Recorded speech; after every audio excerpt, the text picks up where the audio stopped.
کہ جو شخص حضرت محمد رسول اللہ صلی اللہ علیہ وسلم کی نمائندگی میں دنیا میں امن اور سلامتی کو قائم کرنے آیا ہے، اس کی اس حد تک مخالفت میں بڑھے ہوئے ہیں کہ گزشتہ 125 سال سے زیادہ عرصہ سے اس کے ماننے والوں کے قتل کے فتوے دے رہے ہیں، اس پر کفر کے فتوے لگا رہے ہیں، ماننے والوں کو قتل کر رہے ہیں، ان کی جائیدادیں لوٹ رہے ہیں، ان پر معاشی تنگیاں وارد کرنے کی کوشش کر رہے ہیں۔ یہ کوشش تو کر رہے ہیں، لیکن اللہ تعالیٰ فضل فرماتا ہے، ایک جگہ سے روکتے ہیں، دوسری جگہ سے اللہ تعالیٰ نوازتا چلا جاتا ہے۔ ان کے بچوں کو اسکولوں اور گلیوں میں تنگ کیا جا رہا ہے،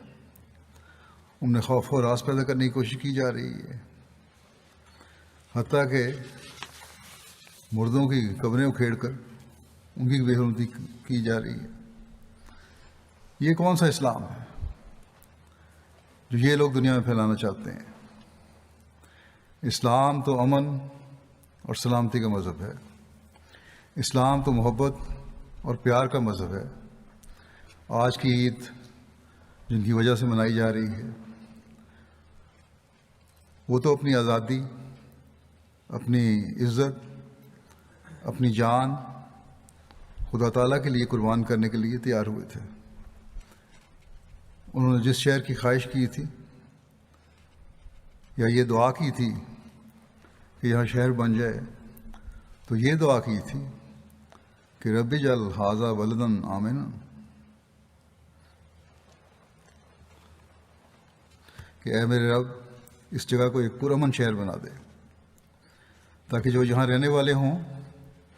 جو یہاں آنے والے ہوں، امن اور سلامتی سے رہنے والے اور امن و سلامتی کے پھیلانے کا خیال رکھنے والے ہیں۔ بس کیا یہ دعا مسلمانوں سے تقاضا نہیں کرتی کہ اگر اس شہر کی طرف منسوب ہوتے ہیں، اگر رب کعبہ کی عبادت کرتے ہیں، اگر حضرت ابراہیم علیہ السلام اور حضرت اسماعیل علیہ السلام کی قربانیوں اور خانہ کعبہ کے قیام کے مقصد کو پورا کرنے کی خواہش رکھتے ہیں، تو پھر اپنے دلوں میں بھی امن و سلامتی